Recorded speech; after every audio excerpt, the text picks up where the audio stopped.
Roger Meyer, Roy's attorney, and another longtime friend. Thank you.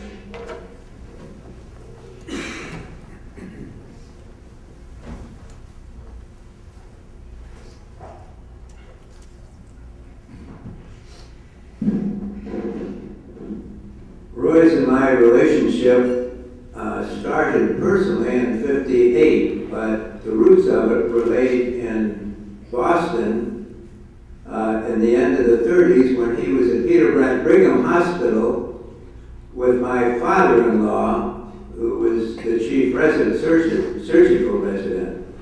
We moved here in '57, and when my father-in-law came to visit, he introduced me to Roy. At that time, Roy was 50 and I was a novice lawyer. Somehow, Roy decided he needed a lawyer and started soliciting my advice. And I remember after a year or two, he was sitting in my office, this distinguished, successful physician, asking my advice. And I was thinking, wow, that's really something. Roy was the kind of person that had great respect for all people that he dealt with. And that was obviously what motivated him to treat me the way he did. He was one of the best clients one could have. If a lawyer is successful, a lot of people think it's because of the lawyer. But a great deal of success that a lawyer has is the quality of his client. And Roy was a dream client. He was a man of integrity, of caring, of honesty. And with that kind of client, you're going to do well. Roy and I had a lot of fun together. We became friends. He had a wonderful sense of humor. And he was a very socially oriented person. As mentioned, he would love to have parties and celebrations and invite all of his friends. His pool on Shoals Ferry Road was always open to people. He then, as well as being a wonderful, caring physician, he started inventing things that came to him. Aside from the MS diet, which he developed, he experimented with a blood filter. And first, he told me he was going to make them in his basement and see how he could do. Well, that initial venture in his basement enabled him to develop slowly to a very, very nice business with a number of employees, which had sales throughout the country and the world.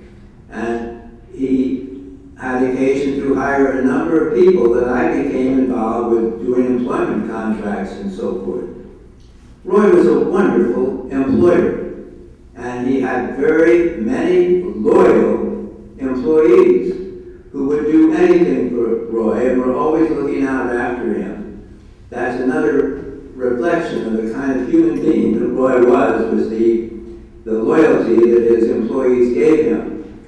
One of the fun things we had after the business became successful and Roy felt it was time to sell, we entered in negotiations with a variety of companies, one of which was British Oxygen, which was then, I think, the third largest English company or British company at the time, and we made a deal with them.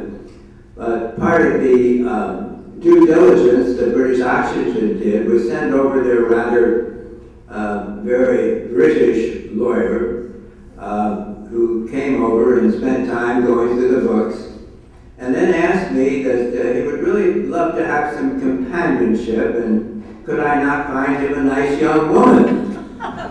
And I said, well, we'll think about that. I called up Roy.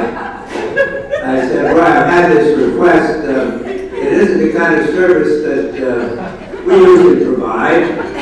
And you probably don't either. And he said, no. So I told my friend that he would have to do that on his own. But I did not have an international practice, but Roy gave me the one opportunity to have one when I took the final papers over to London, which concluded my international practice. Roy had wonderful relationships, and he, as soon in his life, but he plugged on. No matter what, he was an unbelievably resilient person. When he got married to Leanne, I remember coming up to him after the ceremony, and Leanne was standing with him, and I looked at Roy, and I had never seen him happier than I did at that moment. And I remember saying to Leanne, Roy, I have never seen you looking so good.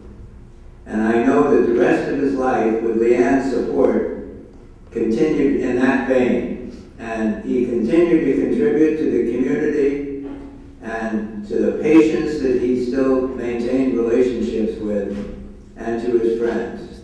He was a mensch, and if any of us could come anywhere near to the kind of contribution to our community that he had, we would be very successful.